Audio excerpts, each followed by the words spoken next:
இந்த யூனிவர்ஸ் இப்போ நீங்க உட்காந்து இந்த வீடியோ பார்க்குற இந்த ஒரு நிமிஷத்துக்குள்ளேயே நம்ம கண்களுக்கு தெரியாம ஒவ்வொரு திசையிலையும் ரொம்ப வேகமா எக்ஸ்பேண்ட் ஆகிட்டு இருக்கோம்.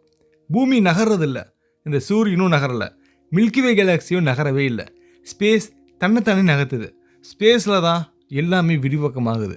அதாவது நம்ம இங்கே உட்காந்துருந்து இந்த இடம் ஒரு நிமிஷத்துக்கு முன்னாடி இருந்த இடத்துல இருந்து கொஞ்சம் தூரம் போயிருக்கும். இந்த உண்மை மனிதன் கண்டுபிடிக்கிறதுக்கு முன்னாடியே நடக்குது. 1000 வருடங்களா யாருக்குமே தெரியாம யூனிவர்ஸ் தன்னுடைய ரகசியத்தை ரொம்ப அமைதியா வச்சிருக்கு. பட் அது என்னன்றதை இப்ப நம்ம கண்டுபிடிச்சிட்டு இருக்கோம். இந்த எக்ஸ்பான்ஷன் அப்படின்றது இந்த பிரபஞ்சத்துக்கு எந்த அளவுக்கு ரொம்ப முக்கியமா இருக்கு, நம்ம வாழ்க்கையோட எப்படி இது ரொம்ப பின்னி பிணைஞ்சிருக்குன்றத நீங்க புரிஞ்சுப்பீங்க. வாங்க இப்ப நம்ம யூனிவர்ஸோட எக்ஸ்பான்ஷனை ரொம்ப டீப்பா படிக்கலாம். நான் உங்க லோகபால கார்த்திகேயன். இது செனித் ஆஃப் சயின்ஸ்.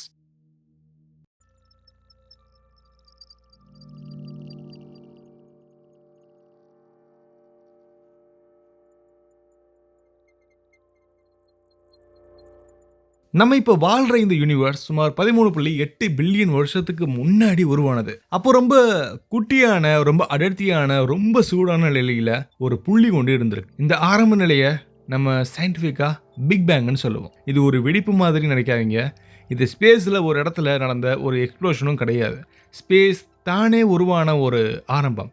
டைம் அங்கே தான் தொடங்கியிருக்கு. எனர்ஜி, மேட்டர், லைட் எல்லாமே ஒரே நேரத்தில் தோன்றின அந்த தருணத்தை நம்ம பிக் பேங்னு சொல்லுவோம். அந்த ஆரம்ப நொடியில் யூனிவர்ஸை அளவிட முடியாத வேகத்தில் எக்ஸ்பேண்ட் ஆயிருக்கு. அதை நம்ம இன்ஃப்ளேஷன் சொல்லுவோம். ஒரு நொடிக்கு 1 பில்லியன்ல இருந்து பல பில்லியன் மடங்கு வேகத்தில் ரொம்ப ஸ்பேஸில் விரிஞ்சிருக்கு. அந்த இன்ஃப்ளேஷன் இல்லைன்னா இப்போ கேலாக்சி, ஸ்டார், பிளானட்ஸ் எதுவுமே உருவாக்க முடியாது. யூனிவர்ஸ் ஒரே மாதிரி ஸ்மூத்தா இருந்திருக்காது. இன்ஃப்ளேஷன் முடிஞ்ச உடனே யூனிவர்ஸ் மெதுவாக கூலிங் ஆகுச்சு. எனர்ஜி பார்ட்டிகல்ஸாக மாறிச்சு.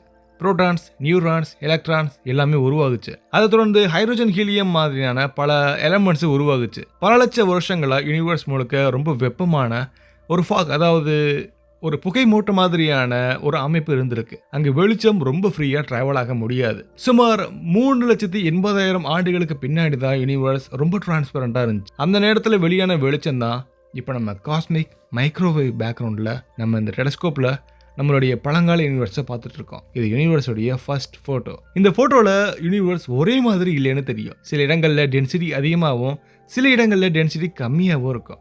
அந்த சின்ன சின்ன டிஃப்ரென்ஸ் தான் பின்னாடி கேலக்சியாகவும் கிளஸ்டராகவும் சூப்பர் கிளஸ்டராகவும் வளர்ந்துருக்கு. ஆனால் இவ்வளோ காலம் மனிதன் ஒரு முக்கியமான விஷயத்த மைண்டில் வச்சுருந்தான். யூனிவர்ஸ் அப்படின்னா ஸ்டாட்டிக்காக இருக்கும், அசையாது, மாறாது. நியூட்டன் காலத்தில் இருந்து ஐன்ஸ்டீன் காலம் வரைக்கும் பல நபர் யூனிவர்ஸ் நிலைய இருக்கும்னு நம்பினாங்க.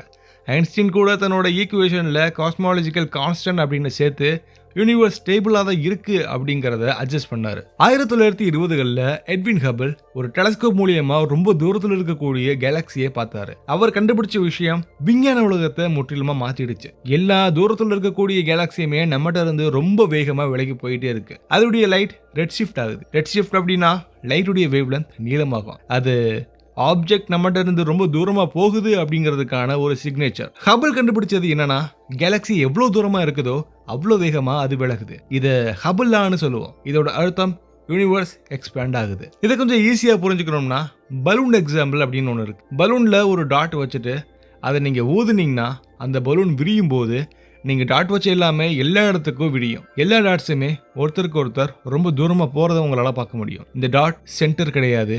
அதே மாதிரி யூனிவர்ஸ்லையும் சென்டர் அப்படின்றது எதுவுமே இல்லை. எல்லா இடத்துலையுமே எக்ஸ்பான்ஷன் ஒரே மாதிரி தான் நடக்குது. இங்க முக்கியமான விஷயம், கேலக்சி ஸ்பேஸ்ல டிராவல் பண்ணல, ஸ்பேஸ் தான் எக்ஸ்பேண்ட் ஆகுது. கேலக்சி ஸ்பேஸ்க்குள்ள கொஞ்சம் ஆழமா பதிஞ்சிருக்கு.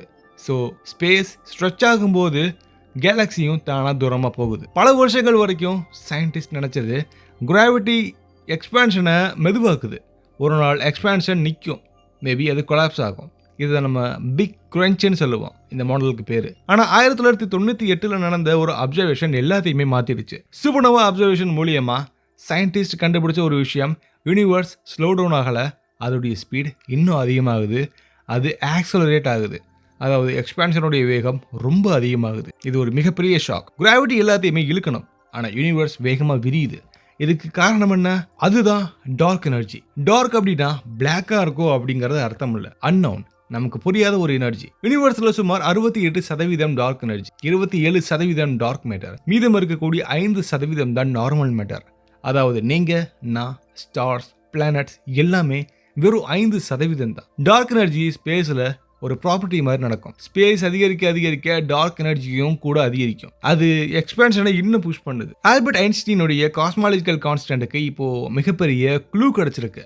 அது டார்க் எனர்ஜிக்கு ரொம்ப அழகா மேட்ச் ஆகுது. இப்போ யூனிவர்ஸோட எக்ஸ்பான்ஷன் ரேட்டை ஹபிள் கான்ஸ்டன்ட் சொல்றோம். அது ஒரு செகண்டுக்கு 1 மெகா பர் செகண்டுக்கு எவ்வளோ கிலோமீட்டர் பர் செகண்ட் எக்ஸ்பான்ஸ் ஆகுது அப்படிங்கிறத அளவிடுது. ரீசன்ட் மெஷர்மெண்ட்ல 2 வெவ்வேறு வேல்யூஸ் நமக்கு கிடைக்கும். ஒன்று காஸ்மிக் மைக்ரோவேவ் பேக்ரவுண்ட்ல இருந்து எடுக்கப்பட்ட வேல்யூ, இன்னொன்று சூப்பர்னோவா மூலியமா எடுக்கப்பட்ட வேல்யூ. இந்த டிஃபரன்ஸ் தான் ஹபிள் டென்ஷன் சொல்றோம். இந்த டென்ஷன் பிசிக்ஸ்ல ஒரு புதிய தியரியை உருவாக்குது. இப்போ யூனிவர்ஸ் எப்படி எக்ஸ்பேண்ட் ஆகுதுங்கிறத பார்க்கும்போது 3 வெவ்வேறு ஸ்டேஜஸ் இருக்கு. ஃபர்ஸ்ட் ஸ்டேஜ் இன்ஃப்ளேஷன், ரொம்ப வேகமா ஃபாஸ்டா விரிவடைஞ்சிருக்கு. இரண்டாவது ஸ்டேஜ் மேட்டர் டாமினன்ட், கிராவிட்டி அதை கொஞ்சம் ஸ்லோவாக்கியிருக்கு.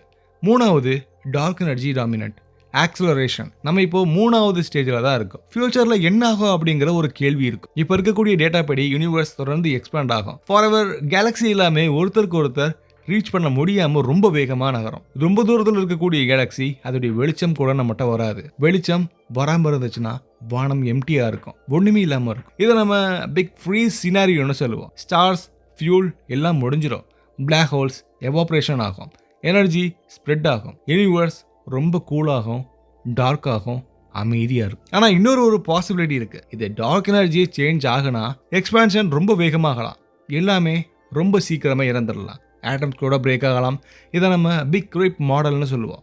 அல்லது டார்க் எனர்ஜி ரிவர்ஸ் ஆச்சுன்னா கொலாப்ஸ், பிக் கிரன்ச் இதுக்கு வாய்ப்பு இருக்கு. ஆனா கரண்ட் எவிடன்ஸ் பிக் ஃப்ரீஸுக்கு ரொம்ப அழகாக சப்போர்ட் ஆகுது. இந்த எக்ஸ்பான்ஷன் நம்ம வாழ்க்கையோட எந்த அளவுக்கு ரொம்ப சம்பந்தமாக இருக்கு, இது ஒரு கேள்வியாக இருக்கும். நம்ம பார்க்குற ஒவ்வொரு ஸ்டார்ஸும் ஒரு பழங்கால வெளிச்சம், லைட் ட்ராவல் பண்ணி வருது. எக்ஸ்பான்ஷன் இல்லாட்டி டைம் மிஷன் மாதிரியான இந்த ஆஸ்ட்ரோனாமி எதுவுமே இருக்காது. எக்ஸ்பான்ஷன் இல்லைன்னா கேலக்சிஸ் ஃபார்ம் ஆகாது, பிளானட்ஸ் ஃபார்ம் ஆகாது, லைஃப் உருவாகாது.